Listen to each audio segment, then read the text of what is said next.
Salut à tous la Team OL, Thomas M. Show pour OL Fan TV. Non, je ne suis pas à la sortie du périphérique, je suis à la sortie de mon petit foot du samedi matin pour, voilà, vous savez tout, à la petite veste rose Raphaël Nadal. Oui, je sais pas les couleurs de l'Olympique Lyonnais, rose c'est la couleur, ça a été la couleur de la Juventus à une époque, bref, on s'en fout. Il fait beau à Lyon, c'est le petit point météo, un peu de vent, j'espère que vous allez bien m'entendre. Je suis sur un parking. C'est pas très glamour comme décor, mais voilà, c'est assez pour débriefer un peu ce match de l'Olympique Lyonnais contre Rennes qui s'est déroulé hier au Roazhon Park. Et l'Olympique Lyonnais a gagné 1-0. Ça a été long à se dessiner. On partait vers un match nul, voire on aurait pu perdre même dans les secondes précédant notre but. Mais au final, on a gagné 1-0, je l'ai dit, les derniers matchs de la saison sont des must-win games. C'est des matchs que nous devons gagner absolument. Et Bruno Genesio, lui, pour clarifier son avenir, doit les gagner aussi parce que c'est un peu ça qui est dans la balance aussi avec l'OL. C'est rattraper Lille, c'est garder nos distances avec Marseille et récupérer absolument cette deuxième place pour se qualifier en Ligue des Champions. Comme je l'ai dit, un match compliqué quand même pour l'OL, qui a eu vraiment du mal avant que Martin Terrier soit l'homme providentiel de ce match et marque et nous fasse gagner. Ça aussi, il faut le retenir. Une clean sheet, c'est très rare avec l'Olympique Lyonnais que nous n'encaissions pas de but et il faut vraiment le noter aussi. L'équipe a été plutôt correcte dans ses ambitions, dans ses attitudes. Elle a été professionnelle. On est tombé face à une équipe de Rennes qui nous a quand même un petit peu malmenés, surtout en seconde mi-temps. C'est vrai que la première mi-temps a été quasiment à sens unique pour les Lyonnais. On aurait dû marquer plus rapidement. On a eu beaucoup de déchets dans notre jeu offensif. Nos joueurs offensifs ont eu du déchet. On aurait dû mener beaucoup plus rapidement au score. Mais bon, c'est comme ça, c'est l'Olympique Lyonnais. Vous savez, les fins de saison de l'OL sont comme ça et c'est peut-être le début d'une très belle série pour nous. Il reste pas beaucoup de matchs. J'ai dit hier, il restait 1 mois et demi de compétition. Il reste 2 mois de compétition tout de même et il faudra vraiment faire quasiment un sans faute. Et là, tant mieux, on a gagné. Alors, pour l'occasion, Bruno Genesio n'était pas sur un 4-2-3-1. Il est passé sur un système qui lui a porté chance là, en fin de saison dernière. C'est le fameux 4-4-2 losange avec Anthony Lopez qui était de retour dans les cages, la charnière centrale Marcelo Denayer, à droite Léo Dubois et à gauche, petite surprise, c'était pas Marsal, c'était Raphaël qui jouait en faux pied. Sentinelle devant la défense, Lucas Touzard, à droite Tanguy Ndombele, à gauche dans le losange Oussem Aouar et puis un poste importantissime dans le losange, c'est le numéro 10, c'est Nabil Fekir et puis en pointe. Il avait mis Memphis Depay et Moussa Dembélé parce que, évidemment, Memphis Depay a brillé en sélection en pointe. Donc, bon, il s'est dit, c'est peut-être la bonne occasion pour le remettre. Un système de jeu qui est très exigeant parce qu'il ouvre beaucoup les côtés. Mais les Rennais n'ont pas su en profiter. Je vais vous donner plutôt les statistiques générales de ce match. Comme d'habitude, 12 tirs côté Rennais contre 18 tirs côté Lyonnais. 2 cadrés seulement côté Rennais et 5 cadrés côté lyonnais. 120 passes réussies dans le dernier tiers pour les Rennais et nous 137 passes réussies dans le dernier tiers, c'est pas mal. 11 centres côté Rennais, vous voyez, ils n'ont pas beaucoup profité de nos largesses sur les côtés et nous 20 centres. Ça, c'est plutôt une belle statistique. 27 tacles réussis côté Rennais, 32 tacles réussis côté lyonnais. C'est un match très engagé et on peut le voir au niveau de ces chiffres-là. Nous avons possédé 50% du temps le ballon dans le camp rennais, ce qui est plutôt aussi une statistique correcte. Et au niveau des passes réussies dans la surface de réparation, Rennes 10 passes réussies dans la surface sur 17 et nous 17 passes réussies dans la surface sur 29, donc la moitié. C'est là où on aurait dû être beaucoup plus réfléchi dans nos décisions, plus juste dans nos passes dans la surface de réparation, c'est bien dommage. Nous avons réussi 211 passes vers l'avant sur 256, soit 82% des passes réussies vers l'avant tentées. C'est plutôt une très bonne statistique et très encourageante. Et puis au niveau des expected goals, on aurait dû marquer 1,92 buts, quasiment 2 buts. On a sous-performé, vous voyez, parce que le but de Martin Terrier, je crois qu'il avait 62% de chances de le réussir. Et puis Rennes aurait dû marquer 1,34 buts. Ils ont eux aussi sous-performé, les Rennais. Statistiques individuelles maintenant. Anthony Lopez, lui, Il a fait plutôt un bon match, un match de reprise. Il avait été mis sur le banc de touche. Il était absent à cause de son choc à la tête face à Barcelone. Et bien là, je l'ai trouvé très bon, très concentré. Pas du tout marqué par ce qui s'est passé à Barcelone. Il l'a confirmé lui-même. Cet incident est derrière lui, vraiment. Il ne s'est pas posé de questions. Il a fait des sorties très intéressantes. Il a été très vigilant. Il a fait une sortie kamikaze. Même à un moment donné, on s'est dit mais il va pas y aller, il y est allé, il a mis bien sûr le genou un peu en avant, c'est ce qui nous a fait un peu peur parce que vous voyez, mais il n'a absolument pas peur. Anthony Lopez, c'est un gardien un peu fou, hein. C'est ça, c'est la caractéristique un peu des gardiens, c'est cette folie, mais ouais, on a retrouvé un très très bon Anthony Lopez, donc on peut être très satisfait de ce côté-là. Marcelo, bon match de la part de Marcelo, qui n'a pas eu non plus grand chose à faire. Il aurait pu marquer sur corner, mais Gelin a bien dégagé sur sa ligne. Marcelo très serein dans son jeu, 46 passes réussies sur 48, c'est très bon. 8 ballons récupérés, record du match les Gones, 3 dégagements, record côté lyonnais dans ce match. C'était une très bonne rencontre de la part de Marcelo qui revenait parce qu'il n'était pas là le dernier match. Denayer, 3 dégagements, c'est le record côté lyonnais dans ce match, et puis une prestation plutôt aboutie comme d'habitude. C'est vraiment une constante depuis le début de saison. Vraiment, Denayer est très bon, très impliqué, très sérieux. Lui, il n'a pas joué avec sa sélection sur le banc des remplaçants. Et bien franchement, très bon match de sa part une nouvelle fois. Denayer très bon. Raphaël qui était titularisé surprise comme je l'ai dit côté gauche. Et bien Raphaël, il a passé une première mi-temps un peu comme un fantôme.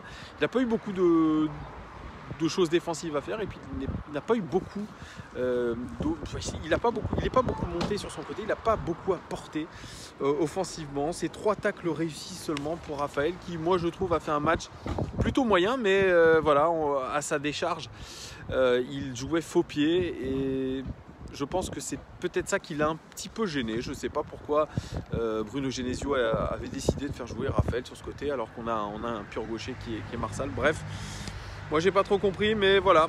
Dubois, 50 passes réussies sur 58, 2 passes clés pour lui, 14 passes réussies dans le dernier tir sur 17, c'est excellent. 2 centres réussis sur 7 seulement, mais une passe décisive, et quelle passe décisive pour Martin Terrier, très beau centre. 6 ballons récupérés, 3 dégagements, record côté lyonnais dans ce match, et 5 fautes aussi, c'est le record côté lyonnais dans ce match au niveau des fautes.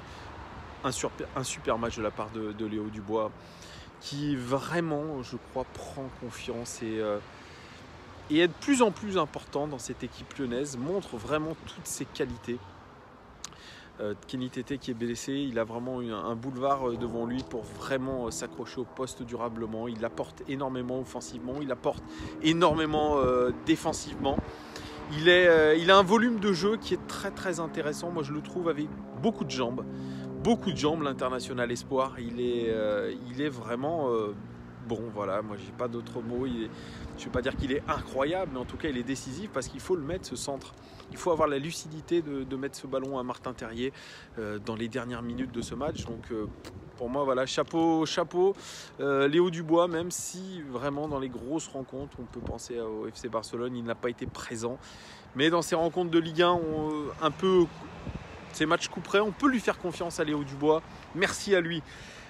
On passe à Lucas Touzard, titularisé en sentinelle. Bon match de la part de Lucas Touzard, moi qui ai l'habitude de beaucoup le critiquer. C'est un travailleur long, mais il a récupéré énormément de ballons. Il a récupéré 25 ballons. Lucas Touzard, il a été concentré, il a fait le lien entre la défense et l'attaque. Il a été un relayeur de choix, il a été un gratteur de ballons de choix. Donc un bon match de sa part.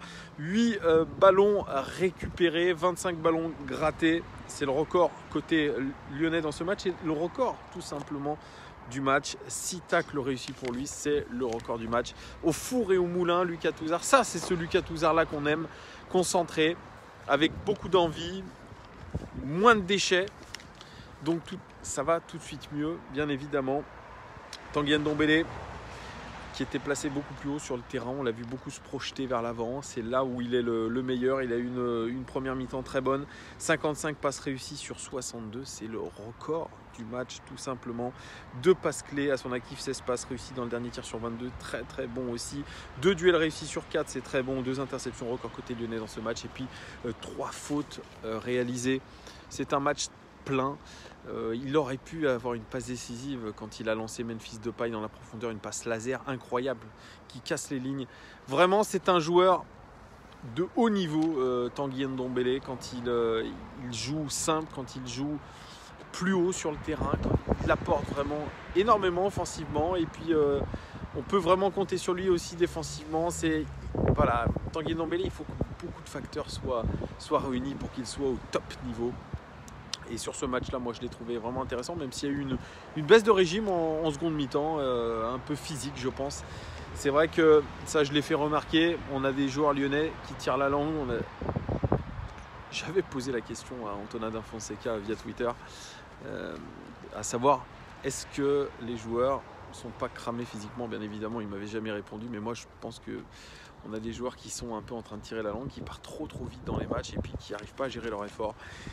Voilà, c'est le cas de Ndombele, c'est le cas de Houssem Aouar. Houssem Aouar qui a fait une belle première mi-temps. 45 passes réussies sur 59, 2 passes clés, 4 duels réussis sur 9. C'est quand même le record côté lyonnais dans ce match parce qu'il a tenté beaucoup de duels, mais il en a perdu beaucoup de duels. Houssem Aouar, 6 ballons récupérés et puis 3 fautes subies. Voilà, un bon match quand même globalement de sa part. Il aurait pu lui aussi avoir une passe décisive dans sa poche, mais ça n'a pas été le cas.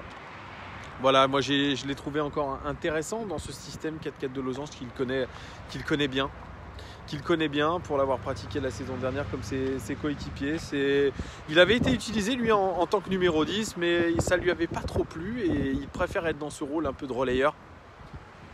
Voilà, moi je l'ai trouvé intéressant, Houssem Aouar, vraiment. Voilà, il a été à son niveau, moi je trouve, mais vous me direz vous en commentaire ce que vous en avez pensé. Nabil Fekir titularisé en numéro 10. Nabil Fekir, c'est 16 passes réussies dans le dernier tiers sur 17, un centre réussi sur 4 et 5 fautes subies, record du match. Nabil Fekir qui aurait pu marquer sur coup franc, qui était détourné sur le poteau par Koubek. Il aurait pu aussi mettre un autre but, mais il a trop ouvert son pied, le ballon est passé un peu trop à la droite du gardien Koubek. Nabil Fekir un petit peu sur courant alternatif dans ce match-là. On l'a senti quand même impliqué. Les joueurs l'ont beaucoup trouvé. Il a été un petit peu aussi le relayeur. Il est un peu libre sur le terrain. Alors ça, je ne l'ai pas dit aussi, le 4-4 de Losange était en réalité, en regardant la position moyenne des joueurs sur le terrain, était un 3-4-3 avec Nabil Fekir quasiment en train de marcher sur les pieds de Moussa Dembélé. Donc voilà l'animation offensive telle qu'elle était. Voilà, Nabil Fekir, il a eu des occasions, il aurait pu marquer. Lui qui n'a pas beaucoup joué pendant la trêve internationale, on pensait qu'il aurait eu plus de jus. Mais vous voyez que c'est lui qui a le record de fautes subies dans ce match. Ce qui veut dire que dès qu'il commence à accélérer, Nabil Fekir, il peut faire mal, surtout sur les 5 premiers mètres.